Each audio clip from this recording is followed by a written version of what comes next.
All right, this video is going to be about the headstand. I'm going to show two variations, the tripod headstand and Baddha Sirsasana, or the bound headstand with your forearms on the floor. Now keep in mind when you're practicing headstands, I'm a little bit ambivalent about headstands in some ways. The nice thing about headstands is they're good shapes to practice to get used to being upside down and get used to feeling, getting a sense of your body's position in space when you're upside down. And it's the most accessible way to get upside down and stay upside down when you're on your head, as opposed to being on your forearms or being on your hands. However, unlike going onto your forearms or on your hands, there's a lot of risk. So you're putting a lot of weight in your head, and it's a lot of stress and compression on your neck. You have to pay attention to that. You need to keep your neck braced. You need to not move your head side to side or not have any sudden movements. And the less stable you are, the more risky this is. So if you twist out to the side, if you make a lot of sudden movements, there is a danger of, basically messing up some of the muscles that support your neck, maybe pinching nerves. People do that, okay? There's a very real risk of this. You want to be mindful while you're doing this. I'm not saying it's guaranteed you're going to help yourself, you're going to hurt yourself, but you have to pay attention to what you're doing. If you're tired, come down. If the shape's getting wacky, come down. If your arms are starting to shake, come down. If you're having trouble doing this on your own, work with a spotter, work with a partner, work with a teacher, okay? Get some advice about what you need to do. There's plenty of ways to strengthen yourself so you can start to practice this safely, and that's what you want to pay attention to. So, coming to the tripod headstand first. The way I'm going to set this up, I'm going to set this up as a triangle. So my hand's going to be at 2 points, my head's going to be forward. Make sure this is a triangle so your head comes forward. If you set your head too close to your hands, this is a line. You're not going to balance that very well, okay? So really pay attention to that. It's just basic geometry. When you're holding on to that, make sure the elbows are pulled in. The elbows can be bent, but you want to be sure they're not just flopping out to the sides. You're thinking chaturanga here. You're using the muscles around the sides of your ribs to keep those arms pulled in as much as you can. Now, when you come into this initially, come to the top of your head, and then keep your arms bent, keep your hands pressing down, lift your knees, walk your feet in, and before you even think about lifting anything up, get your hips up as high as you can, pull your thighs toward your belly. You can bend your knees if you like, keep your elbows pulled in. This might be good enough. You can lift one foot, pull it in, go ahead, set it down, lift the other one, pull it in, and set it down, and get comfortable with the shape.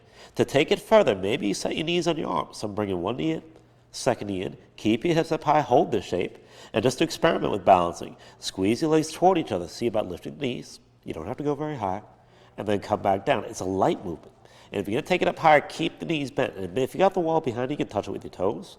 Bring this back down. Be sure you can move like this with control. And then go ahead and bring your feet back down. And take the weight off your head and just roll your neck a little bit. Try to stay loose. It's a lot of stress in your neck, keep in mind, even if you're stronger. I have a plenty thick neck, and I have to take breaks while I'm doing this as well. So, keep in mind that's absolutely normal.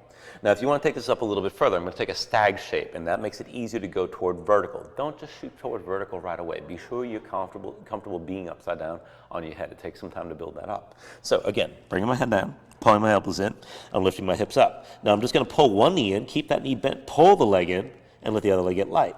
And go ahead and see about lifting this all the way to vertical before you play around with two legs. Hinge back down. See about setting the foot down to the floor. Much harder is to keep both feet down and to pike this up with two straight legs. Squeeze the legs together, shift your hips, and take it slow. Press in your hands. Bring this all the way up. And this is a challenge here. Bring it back down. And again, keep that control. Keep the legs squeezing together. And go ahead and bring your feet back down. And that's the way to bring yourself to a tripod shape. Now, if you can't even get your hips up in the air to play around with this, there is one other way I would recommend just to feel this out. And this is taking things slow and mostly just working this from a tuck. You're not going to shoot this up to vertical, keep in mind, at least not until you build some strength. So the way to really do this is to have a couple blocks available, and I'm going to set them behind my feet so I can put my toes on there and get my hips higher right away. So from here, I'm going to have my hands on the floor again, top of the head down. And then go ahead, straighten your legs, bring your hips up, step your feet on the blocks. Now take a look at my hips right now. When I bring my feet to the blocks, they go much higher. And I can drag the blocks in a little bit just to make it higher yet. So again, feet on the blocks, take a look at my hips. When I step this up, I can pull my hips up higher. And then again, pull one leg in, pull in the other. You can put the knees on the arms, maybe lift this toward a tuck. But again, I wouldn't take this quite to vertical if you need to use the blocks, because that means you actually need more strength to lift your legs and shift your hips and come into that inversion. And find the strength to support that upside down first with the knees bent, and just moving back and forth from your hips. Once you have that control over a little bit of time, then start to play around with vertical, okay? But be honest with yourself if you need more time. Take a little break if you need to. Now, the other shape I'm going to bring this into is Baddha Sirsasana, or the bound headstand.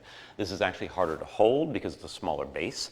It's definitely takes more strength through the shoulders and through the arms. But the upside with this is over time you can take almost all your weight onto your arms, and there's very little stress on your head and neck. And this is the version of headstand that I recommend people really start to target toward practicing on a regular basis.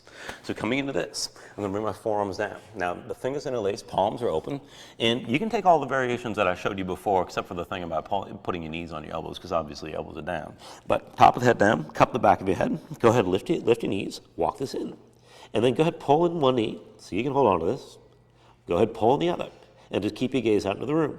Now, if you want to take it even further, pull one knee in, and from here, I recommend moving into a stag shape, because just tucking this up with bent legs is going to be a lot harder, and get him just back down. Now, if you keep that one knee pulled in, maybe pull the other as well. And then see about moving this up and down. And this is much harder to do than you might think when you just see somebody else do it for the first or second time. It's definitely a stressful shape to bring yourself into. Be sure you can hold your balance. If you're not used to being in that position, be sure you got a wall behind you. So if you fall, you can just bounce your butt up off the wall and come back down. You're not twisting from side to side. It's an unusual shape to bring yourself into when you haven't done this kind of thing very often. If you want to bring this up to straight legs, then again, you can pike it. So my fingers interlaced, palms open, back of my head onto my hands, and I'm going to bring my hips up. Walk the feet in, take it slow, and then legs squeeze together, let your hips shift, but take it slow so you can control the movement of your legs. You want to reach straight up as the legs squeeze toward each other. And you can hold this shape here. To bring it back down, pull your belly in, and go ahead and let your feet come all the way down to the floor. Now, the reason I like this shape is because you can put so much weight on your arms, and I'll show you here. You can bring yourself up to vertical, and then as you take your weight to your forearms, you can see you can take pretty much all the weight on your head. So you can actually, to your head, you can actually transition this to a forearm stand. So from here, I'm going to keep my feet reaching up, press further to my hands, and as I press down, my weight starts to move into the forearms and out of my head. My chest is going to come out into the room, shoulders over the elbows. And take it slow.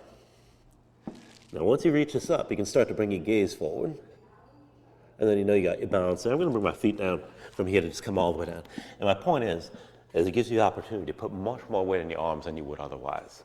But anyway, that's a headstand. So there's a few good ways to practice that and build up to different variations over time.